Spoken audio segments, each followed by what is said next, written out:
반갑습니다. 저희가 성경 한 절만 조금 더 보도록 하겠습니다. 욥기 42장입니다.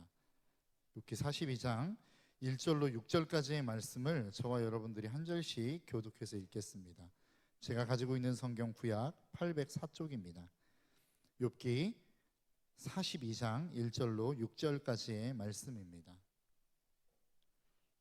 다 찾으셨으면 저와 여러분들이 한 절씩 교독해서 읽겠습니다. 욥이 여호와께 대답하여 이르되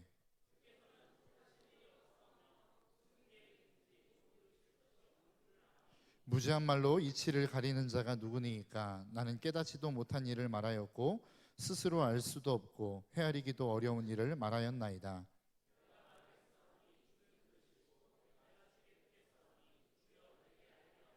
내가 주께 대하여 귀로 듣기만 하였사오나 이제는 눈으로 주를 배움나이다. 그러므로 내가 스스로 거두어드리고 티끌과 제 가운데서 회개하나이다. 아멘.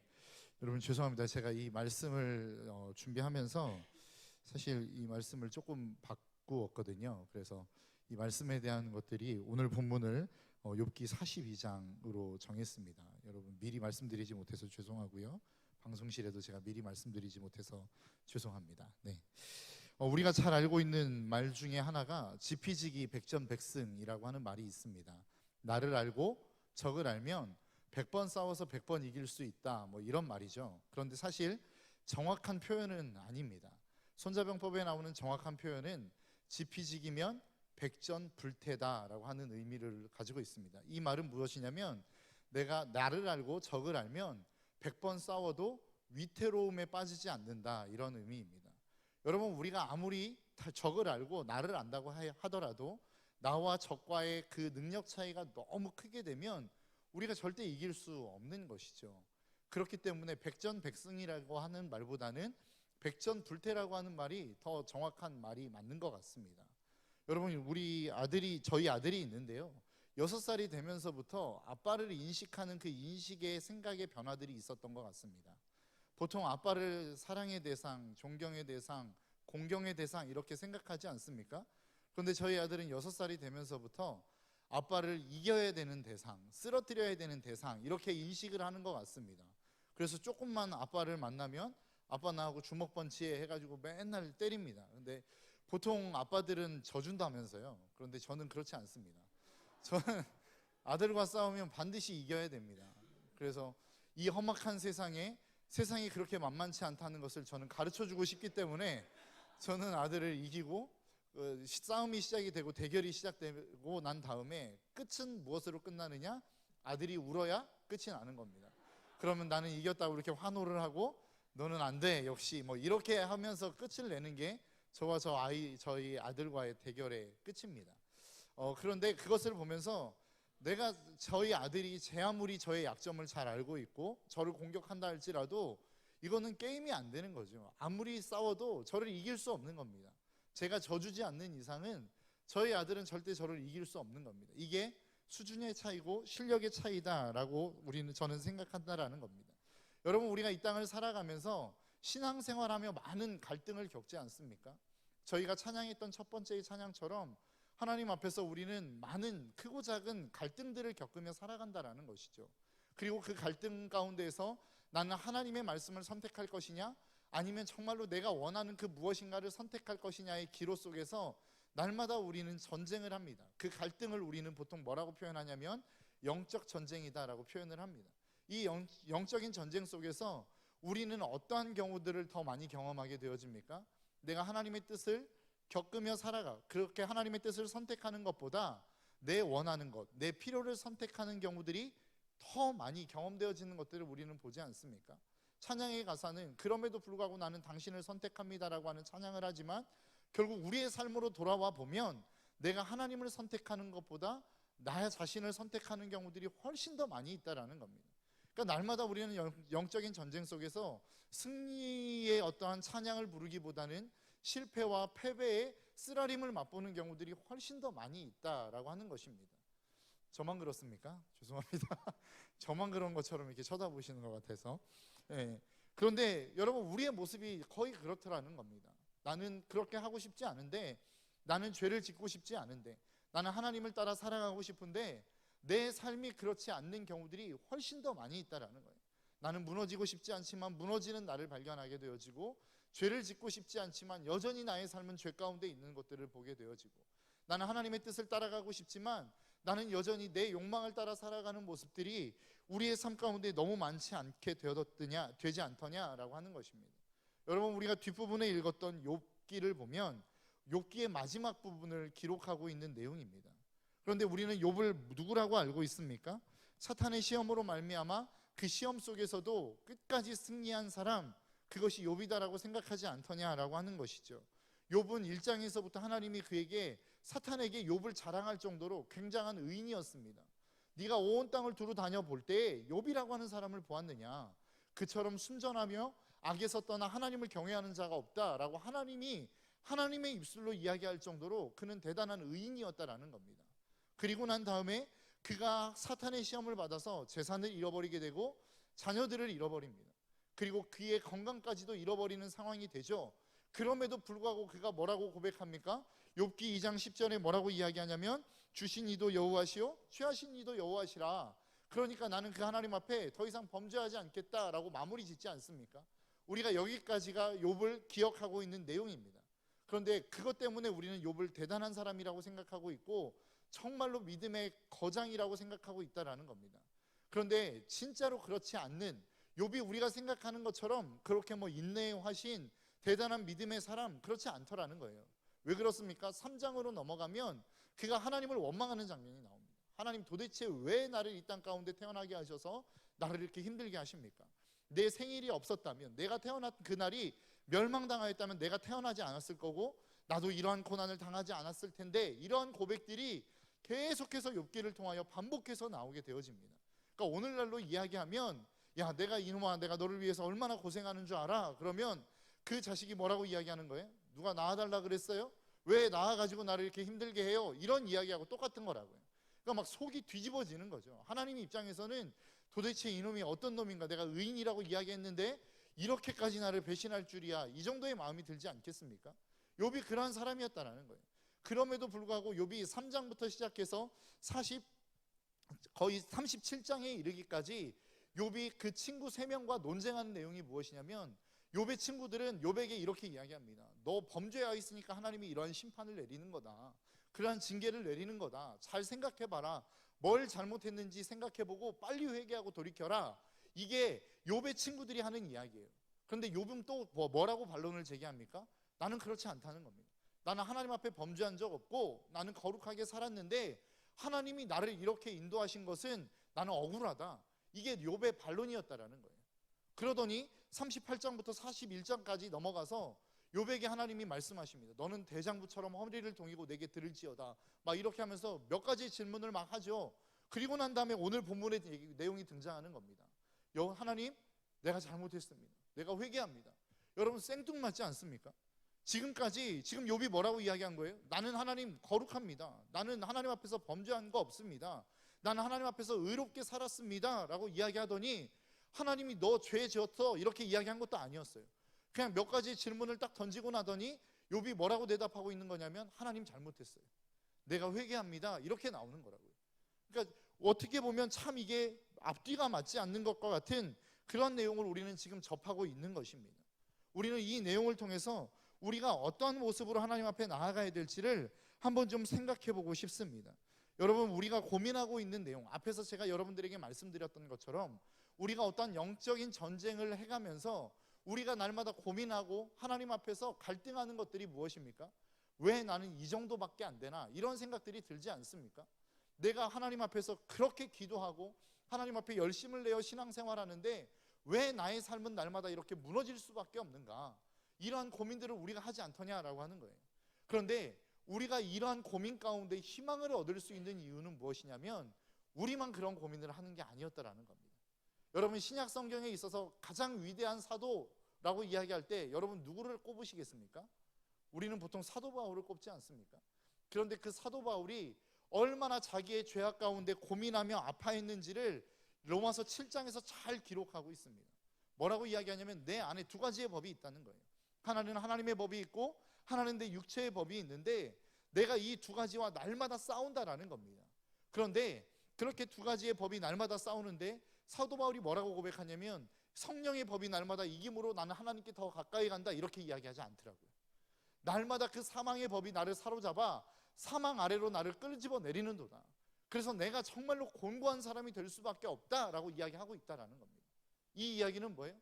우리만 고민하는 게 아니라 그 영적인 거장이었던 사도 바울도 동일한 고민을 했었던 것이었다라는 겁니다. 나도 여전히 하나님 앞에서 연약한 사람이었고 나도 여전히 하나님 앞에 여전히 죄악 가운데 거하는 인생이었다라고 하는 것을 사도 바울은 로마서 7장을 통하여 고백하고 있다라는 것이죠. 이것이 우리에게 소망이고 우리에게 희망입니다. 여러분, 우리가 고민하고 있는 것, 여러분 다른 사람도 여전히 고민하고 있습니다. 내가 죄악으로 말미암아 아파하고 있는 그 사실 다른 사람도 아파하고 있다고. 제가 처음 신앙생활하면서 많은 사람들의 우리는 간증을 듣지 않습니까? 간증하는 사람들이 뭐라고 이야기합니까? 자기들은 늘 승리한 이야기를 합니다. 간증자를 세울 때 보통 교역자들이 오류를 범하는 것 중에 하나가 무엇이냐면 승리한 사람들의 간증을 듣고 싶어 합니다.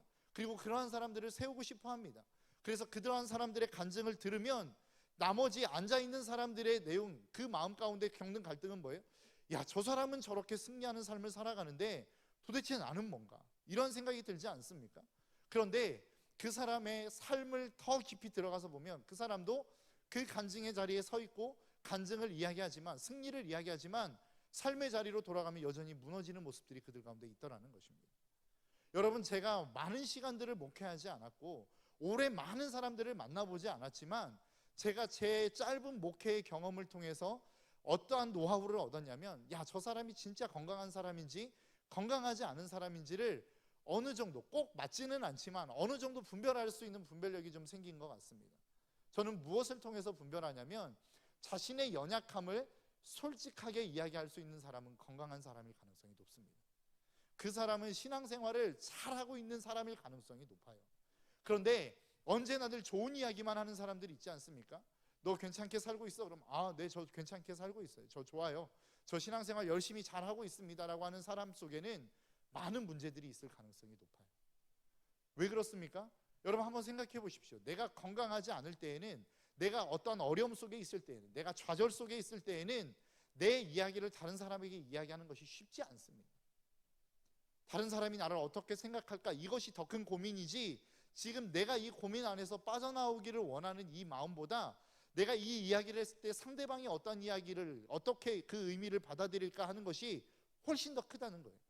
그래서 내가 지금 어려움 가운데 있을 때, 좌절 가운데 있을 때, 고통 가운데 있을 때에 내 마음을 상대방에게 솔직하게 나누기란 쉽지 않은 이야기라는 거예요.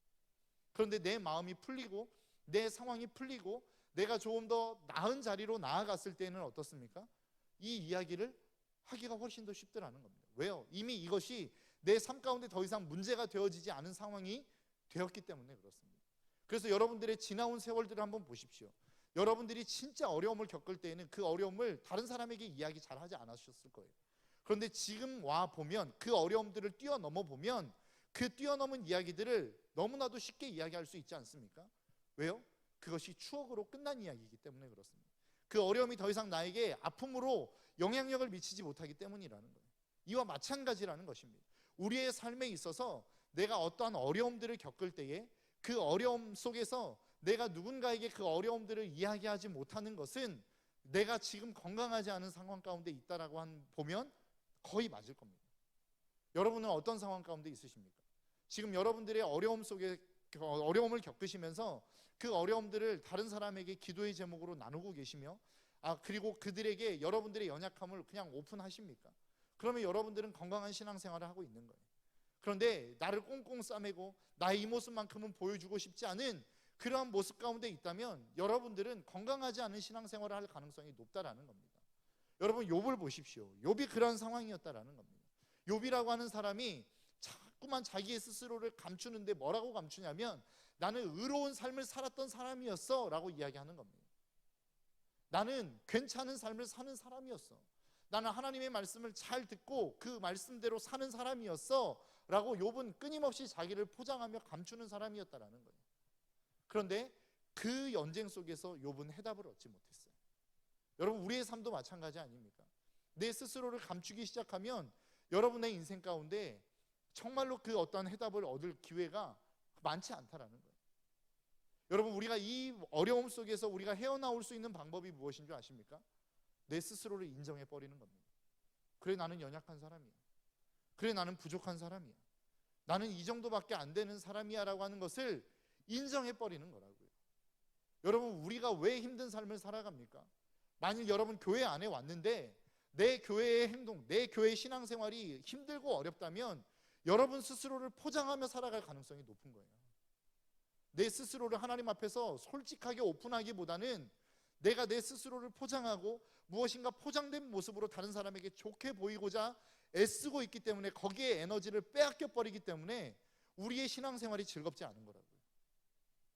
사도 바울이 이야기하는 게 무엇입니까? 여러분, 우리가 많이 영적인 전쟁 가운데 갈등하고 고민하는 이유가 뭐예요? 왜 나는 강하지 못한가? 나는 왜 영적으로 강해지지 못하나? 이런 생각을 하지 않습니까? 그런데 결론적으로 말씀드리면 이것이 맞는 거라는 거예요. 내가 강해져서 무엇인가 하나님의 역사와 영광을 나타내는 것이 아니라 나는 여전히 연약한 존재로 남아있는 거라고요. 나는 여전히 부족한 존재로 남아있는 거라고요. 나는 여전히 아무것도 아닌 존재로 남아있는 거라고요. 그렇기 때문에 내가 하나님 앞에 가고 그 하나님의 영광을 의뢰하기 때문에 하나님이 나에게 하나님의 역사를 보여주는 거지, 우리가 생각하는 것처럼 내가 하나님 앞에 갔을 때에 하나님이 나에게 엄청난 능력을 부어주셔서 내가 그 능력으로 말미암아 내가 힘 있는 자가 되어서 내가 그 역사를 이루어가는 것이 아니더라라고 하는 것입니다.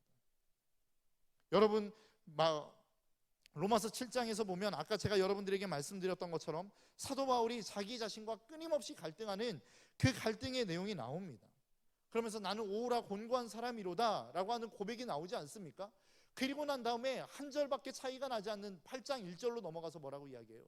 그러므로 내가 그리스도 예수 안에 있는 나에게 결코 정죄함이 없나니라고 선포하며 나아갑니다. 이 이야기는 뭐예요? 사도 바울이 고백하는 것처럼 내 연약함이 사라지지 않았다는 거예요.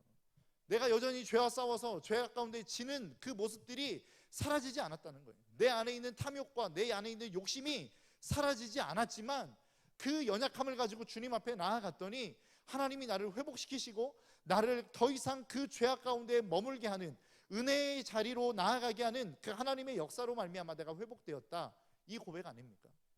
여러분, 고린도후서 12장 10절에 보면 사도 바울이 이렇게 고백합니다. 그러므로 내가 그리스도를 위하여 약한 것과 능욕과 궁핍과 박해와 곤고를 기뻐하노니 이는 내가 약한 그때의 강함이라. 사도 바울이 지금 뭐라고 이야기하는 거예요? 너무 역설적인 표현을 하고 있는 거 아닙니까? 내가 강해졌기 때문에 강해진 게 아니라 내가 한없이 약해지는 그때에 내가 비로소 그때 강해진다라고 하는 사실을 알았다라는 겁니다. 여러분, 사실은 이것은 약해졌다라는 표현보다는 약함을 깨달았다라는 표현이 더 맞는 것 같습니다. 여러분, 우리는 처음부터 연약한 존재였습니다. 처음부터 아무것도 할 수 없는 존재들이었다고요. 처음부터 우리는 아무것도 아닌 존재였다라고요. 그런데 우리가 무엇인가 배워가면서 학식이 쌓여가면서 경험이 쌓여가면서 무엇인가 내 안에 물질의 소유들이 많아져 가면서 내가 강한 사람이 되었다라고 착각했을 뿐이지 우리는 여전히 연약한 존재였어요. 여러분, 이 사실을 인정하십니까? 이 사실을 인정하지 않으면 우리는 더 나은 신앙의 자리로 나아갈 수 없어요. 왜요? 내가 강해져야만 내 신앙이 더 발전할 수 있다라고 생각하는 것은 이것은 이미 내가 누구인지 잘 모르는 거예요. 여러분, 인간이라고 하는 존재는 이미 그 인간이라고 하는 그 이름 안에 아무런 가능성이 없다라고 하는 것, 그 의미가 포함되어져 있는 것입니다. 내가 내 힘과 내 능력과 내 생각과 내 어떠한 내 역량으로는 이 땅 가운데 아무것도 할 수 없는 존재다라고 하는 그 사실을 인정하지 못하는 것은 내가 이미 어떠한 존재라고 하는 사실, 하나님께서 나를 어떠한 존재로 바라보고 있다는 사실을 놓치고 있는 모습이라고요. 사도 바울도 마찬가지였습니다. 사도 바울이 어떻습니까? 내가 내 스스로 내 능력으로 무엇인가를 이루어 갈 수 있다라고 생각했던 사람 아닙니까? 그렇기 때문에 하나님의 영광을 위해서 비록 잘못되어진 길이지만 믿는 사람들을 잡아 죽이려고도 했었습니다. 그런데 그가 날마다 깨달아가는 게 뭐예요? 나는 아무것도 아니었다라고 하는 거 아닙니까? 나는 정말로 연약한 사람이었구나, 이것 아닙니까? 그래서 내가 정말로 아무것도 아닌 것을 고백하며 하나님 앞에 나아갈 때에 하나님이 일하시는 것들을 보게 되어지더라. 이게 사도 바울의 고백 아닙니까? 오늘 본문에 등장하고 있는 욥도 저는 마찬가지라고 생각합니다. 욥은 처음에 그 스스로가 괜찮은 사람이라고 생각했어요. 하나님도 그렇게 말씀하셨어요. 그래서 날마다 그가 의인인 줄 알고 살아갔어요. 그런데 문제는 뭐예요? 새 친구들과 함께 논쟁을 하면서 그에게 드러난 그의 죄악, 그의 결정적인 잘못이 무엇이었습니까? 바로 자기의 의 때문에 하나님을 악한 자로 만들어버렸다는 겁니다. 욥기 40장 8절에 보니까 다음과 같이 말씀하고 있어요. 하나님이 욥에게 질문하는 내용입니다. 내가 내 공의를 부인하려느냐, 내 의를 세우려고 나를 악하다 하겠느냐. 그러니까 지금 욥이 새 친구들과 끊임없이 논쟁하면서 하는 이야기가 뭐예요? 나는 지금 잘못한 게 없는데 하나님이 나를 이렇게 심판하셨다는 거예요. 나를 이렇게 어려움의 자리로 이끄셨다는 거예요. 그러면서 그가 내린 결론이 뭐예요? 하나님 잘못되었다, 이거 아닙니까? 여러분, 우리가 의로운 자라고 생각할 때에, 내가 무엇인가 힘있게 하나님 앞에 나아갈 수 있는 자라고 생각할 때에 그 의의는 무엇이 될 수 있느냐? 하나님과의 거래가 될 수 있습니다. 여러분, 우리가 하나님 앞에 나아갈 때에 우리는 무엇으로 나아간다라고 고백합니까? 은혜로 나아간다라고 고백하죠. 왜 그래요? 은혜라고 하는 그 의미 안에는 무엇이 포함되어 있는 것입니까? 나는 하나님께 나아갈 수 없는 존재이지만 하나님이 나를 받아주셔서 내가 은혜로 나아가는 것입니다. 이게 은혜 아니에요? 그런데 지금 우리는 무엇으로 나아갑니까? 내 의로 나아가는 거 아닙니까? 하나님, 내가 이만큼 했으니까, 내가 하나님 앞에 이렇게 예배 드렸으니까, 내가 이렇게 봉사했으니까, 내가 이 정도로 하나님 앞에 헌신했으니까 하나님 이렇게 나에게 해주세요. 이거는 은혜가 아니고 거래라고요. 그러니까 우리가 하나님 앞에, 하나님은 우리가 무엇을 향하여 나아가기를 원하시느냐? 은혜로 나아가기를 원하시지 거래함으로 나아가기를 원하시는 게 아니라는 겁니다. 그런데 그 은혜로 나아가기 위해서 첫 번째 단계가 무엇이냐면 내가 죄인이라고 하는 사실을 깨달아야 된다는 거예요.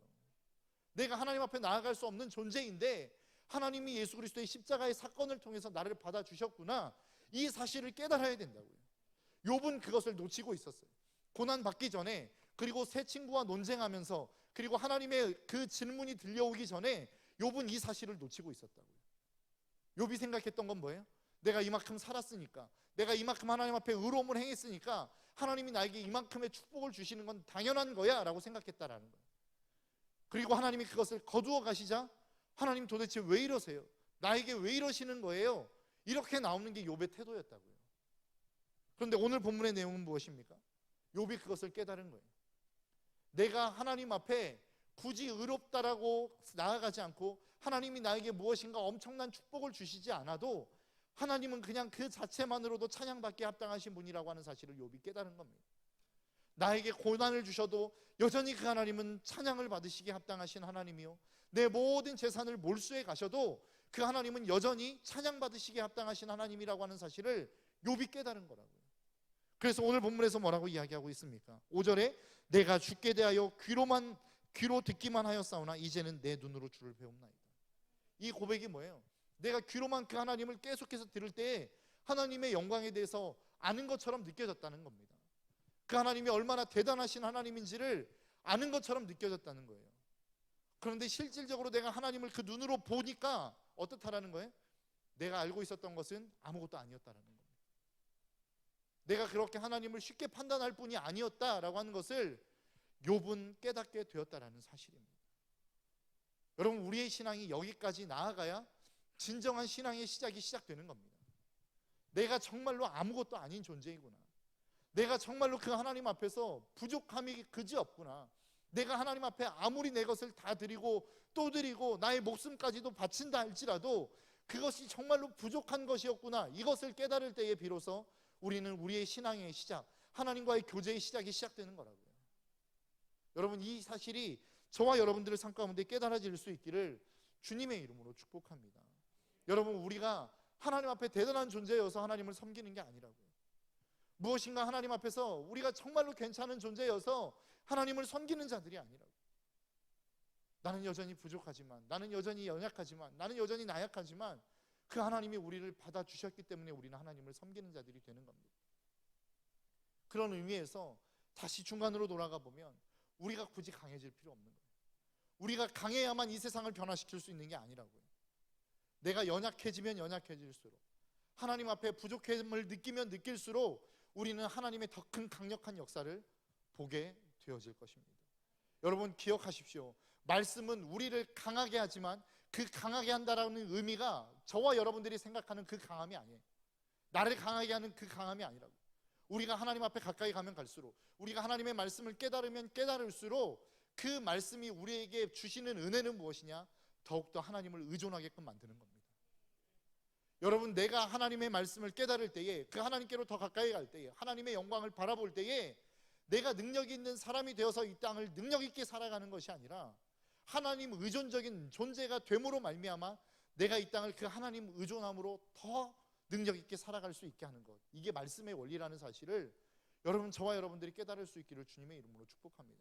그래서 믿음 생활하며 진정한 축복은 무엇이냐? 내가 얼마나 연약한 존재인지를 더 깊이 깨닫는 거예요. 내가 얼마나 아무것도 할 수 없는 존재인지를 더 깊이 깨닫는 거라고요. 이게 우리의 삶의 은혜입니다. 그래야만 우리가 하나님을 더 의존할 수 있기 때문입니다. 그래야만 우리가 더 하나님께로 가까이 갈 수 있기 때문이라고요. 여러분, 다윗이라고 하는 사람을 보십시오. 그가 정말로 20년 가까이 사울을 피해서 도망 다닐 때 어땠어요? 하나님 절대 의존적인 존재 아니었습니까? 그런데 그가 왕위에 딱 올라가자마자 어떻습니까? 하나님 앞에 더 이상 묻지 않아요. 하나님을 바라보지 않아요. 하나님을 기억하지 않았다고요. 여전히 그의 인생 가운데는 하나님을 제사하는 제사의 모습들은 있었을 겁니다. 그러한 신앙의 모습들은 있었을 거라고요. 그런데 문제는 뭐예요? 진짜 진심을 다하여 그 인생 가운데 하나님을 의존하는 마음들이 사라져가기 시작했다는 거예요. 여러분, 우리의 신앙은 내가 정말로 죄인인 것을 깨닫기 시작할 때, 다른 말로 이야기하면 내가 이 땅을 내 힘으로 살아갈 수 없구나 라고 하는 이 사실이 내 안에 깨달아지기 시작할 때 우리의 신앙은 진정으로 시작되어지는 겁니다. 여러분, 마태복음 5장에 보면 산상수훈의 말씀이 나옵니다. 정말로 그 산상수훈의 말씀에 가장 첫머리에 나오는 복이 무엇입니까? 말씀이 무엇입니까? 바로 팔복에 관한 거예요. 그런데 그 팔복에 관한 말씀 중에서도 가장 첫 번째에 나오는 말씀이 무엇입니까? 심령이 가난한 자의 복입니다. 그런데 이 말씀에서 나오는 심령이 가난한 자는 복이 있나니 라고 이야기할 때 이 심령이 가난한 자라고 하는 의미는 무엇이냐면 프로코스라고 하는 단어를 쓴다고 그래요. 그런데 이 프로코스라고 하는 단어는 어떤 의미를 갖고 있느냐? 상대적인 빈곤을 이야기하는 것이 아니라 절대적인 빈곤을 이야기하는 것입니다. 다른 사람은 나이키를 신는데 나는 나이스를 신는 이 정도의 빈곤이 아니에요. 다른 사람은 가서 베라에서 하프갤런의 아이스크림을 먹는데 나는 이렇게 빠삐코나 빨고 있는 이 정도의 빈곤이 아니라고요. 절대적인 빈곤입니다. 내가 지금 누군가의 도움을 받지 않으면 나는 지금 당장 죽을 수밖에 없는 그 상황의 빈곤, 이것이 심령이 가난한 자의 복이라는 것입니다. 우리가 하나님을 찾을 때 어떻게 찾아야 된다라는 거예요. 하나님, 나는 그래도 너무 좋은 거는 아니지만 이 정도는 가지고 있으니까 하나님 도와주셔도 좋고 내가 더 도와주셔서 더 나은 방향으로 나아가면 좋은 것이고, 그렇지 않아도 상관없어요. 이 정도의 가난이 아니라 지금 내가 당장 죽을 것 같은 거예요. 하나님이 돕지 않으면 나는 지금 죽을 수밖에 없는 상황이라고 고백하는 그 빈곤의 모습, 그것이 심령이 가난한 자의 복이라는 것입니다. 왜 하나님이 팔복을 이야기하시면서 가장 첫머리에 이 심령이 가난한 자의 복을 말씀하시느냐? 그 심령이 가난해지지 않으면 그 다음 단계로 나아갈 수 없는 거예요. 우리가 그 하나님을 의뢰하고 내 연약함을 깨닫지 못하면 더 이상 그 하나님의 믿음의 자리로 나아갈 수 없는 거라고요. 여러분, 하나님이 저와 여러분들을 어떤 존재로 창조하셨는지 아십니까? 하나님 절대 의존적인 존재로 창조하셨습니다. 우리가 인정하든 말든 상관없이 하나님은 저와 여러분들을 그러한 존재로 창조하셨어요. 여러분, 행복하십니까? 여러분들의 인생이 행복하십니까? 만약 행복하지 않다면 지금 우리의 모습을 우리는 하나님 절대 의존적인 존재로 살아가지 않기 때문에 행복하지 않은 거예요. 내가 있는 이 땅 가운데 어떠한 모습에 만족하며 그냥 그 정도의 모습으로 살아가기 때문에 행복하지 않은 거라고요. 제가 언젠가 탕자의 이야기를 하면서 여러분들이 그 예화를 드린 것 같아요. 여러분, 탕자의 가장 큰 저주가 무엇인 줄 아십니까? 탕자에게 주어진 가장 큰 저주는 돼지가 먹는 주업 열매가 끊임없이 공급되어지는 거예요. 왜요? 돼지가 먹는 그 주업 열매가 끊임없이 공급되어질 때에 탕자는 아버지를 생각할 수 없기 때문에 그렇습니다. 비로소 그것이 끊어질 때에 탕자가 무엇을 생각하는 것입니까? 아버지의 집을 생각하는 거예요. 우리의 삶도 마찬가지입니다. 우리가 이 땅에 살아가는 어떠한 좋다라고 이야기하는 것들이 우리의 삶 가운데 공급되어지면 그것이 우리의 삶 가운데 큰 저주가 될 수 있다라는 것입니다. 여러분, 담임 목사님이 아까 대예배 때 말씀하신 것처럼 시편 106편에 나오는 것처럼 우리가 하나님의 앞에 떼쓰고 또 떼쓸 때에 하나님이 우리에게 원하시는 것들을 주실 때가 있어요. 그런데 그것이 그들에게 복이라고 이야기하지 않더라고요. 왜요? 그것이 하나님의 뜻이 아니기 때문에 그렇습니다. 여러분, 우리가 하나님 앞에 떼쓰고 또 떼쓰면 하나님이 우리에게 원하는 것들을 주실 때도 있어요. 그러나 그것을 우리가 복이라고 이야기할 수 있습니까? 그렇지 않다라는 겁니다. 그리스도인이 누릴 수 있는 최고의 복은 무엇이냐? 내가 연약하다라는 존재인 것을 깨닫는 것입니다. 왜요? 그래야만 하나님 앞에서 더 나은 사람으로, 더 하나님의 능력을 힘입는 자로 나아갈 수 있기 때문에 그렇습니다. 여러분, 욥은 어찌 보면 그 당시에 의인으로서의 삶을 살아갔어요. 그런데 왜 하나님이 그에게 고난을 허락하셨습니까? 네가 이것으로 말미암아 만족하는 삶을 하나님은 원하시지 않았던 거예요. 더 나은 자리로, 더 믿음의 높은 자리로, 더 믿음의 높은 수준의 자리로 나아가기를 하나님은 원하셨던 거예요. 그런데 그 믿음의 더 높은 수준을 향하여 나아가는 데 있어서 첫 번째 단계가 무엇이었습니까? 하나님, 내가 죄인이었습니다. 이것을 깨닫는 자리였다라는 거예요. 여러분, 우리가 기도해야 될 수많은 기도의 제목들이 있죠. 하나님 앞에서 우리가 기도하는 수많은 기도의 제목들이 있습니다. 그러나 우리가 놓치지 말고 기도해야 될 것이 있다면, 저는 하나님, 나의 눈을 여셔서 내가 얼마나 큰 죄인인지를 깨닫게 하여 주옵소서. 여러분, 우리가 이 기도의 제목을 끊임없이 우리가 죽는 그날까지 가지고 나아갈 기도의 제목이라고 저는 생각합니다. 여러분의 삶 가운데 이것을 기도의 제목 삼으시고 날마다 하나님 앞에 더욱더 하나님 의존적인 존재로 살아갈 수 있는 저와 여러분들의 삶이 될 수 있기를 주님의 이름으로 축복합니다. 여러분, 세상은 능력 있는 사람을 원합니다. 그리고 어떤 사람을 의존해가며 살아가는 사람을 바보라고 이야기합니다. 그런데 하나님의 말씀은 우리에게 그렇게 말씀하고 있지 않습니다. 하나님께서는 우리에게 무엇이라 말씀하느냐? 네 인생, 네가 책임지는 그 삶은 하나님이 기뻐하시지 않는 인생이라는 겁니다. 하나님 의존적인 존재가 되어서 무엇이든 하나님 앞에 묻고 자기의 연약함을 하나님 앞에 고백하고 그 하나님 앞에 자기의 그 연약함을 하나님의 도우심으로 채우려 하는 그 인생, 그 인생이 위대한 인생이라고 하나님이 이야기하고 있어요. 여러분, 믿음의 사람들을 보십시오. 성경에 기록되어진 기라성과 같은 믿음의 사람들을 보십시오. 그들이 능력이 있어서 그 일들을 행한 게 아니에요. 하나님은 언제나 늘 그들을 가장 낮은 자리로 보내셨습니다. 그 자리로 그들을 인도하셨습니다. 그리고 그들이 하나님 의존적인 존재가 되어 하나님의 명령을 그냥 단순히 따르는 존재로 그 인생들을 만들어 가셨다는 사실을 여러분 잊지 않으셨으면 좋겠어요. 믿음의 사람들은 언제나 하나님 의존적인 사람이었습니다. 아무런 능력 없지만 그럼에도 불구하고 하나님을 바라보고 그 하나님의 능력을 구하는 사람들, 그것이 하나님이 쓰시는 사람들이었다는 사실을 여러분 잊지 마시고 여러분들이 능력 있는 자들이 되기 이전에 하나님 의존적인 존재가 될 수 있기를 주님의 이름으로 축복합니다. 이 시간 우리가 함께 여러분들과 함께 찬양하기를 원하는 찬양이 있는데요, 주여 우리는 연약합니다라고 하는 찬양입니다. 이 찬양의 가사의 내용을 보면 이렇습니다. 주여 우린 연약합니다. 우린 오늘 하루를 힘겨워합니다. 주 뜻을 이루며 살기에 부족합니다. 주여 우리는 연약합니다. 그러나 한없는 주님의 은혜가 있습니다. 그 온 세상 위에 덮는 주님의 은혜가 있습니다. 그 가릴 수 없는 주님의 온 땅에 충만한 영광이 결국 이 땅 가운데서 우리를 하나님의 완전한 사람으로 이루어 가실 것입니다. 이 찬양의 고백입니다. 여러분, 이 찬양의 가사를 보면 그 찬양의 핵심은 무엇인 줄 아십니까? 내가 하나님 앞에 연약함을 고백합니다. 여전히 하나님이 나의 삶 가운데 역사하신다 할지라도 나의 삶의 연약함은 변함이 없습니다. 그러나 이제는 내가 그 연약함을 바라보는 것이 아니라 나의 삶을 완전하게 이루어 가실 그 하나님의 완전함을 우리가 바라보기를 원합니다. 이 찬양의 가사의 고백입니다. 여러분, 우리가 이 찬양을 통해서 다시 한번 우리의 연약함들을 하나님 앞에 고백하고 하나님의 능력을 힘입으며 나아가는 축복의 시간이 될 수 있기를 주님의 이름으로 축복합니다. 함께 찬양하겠습니다.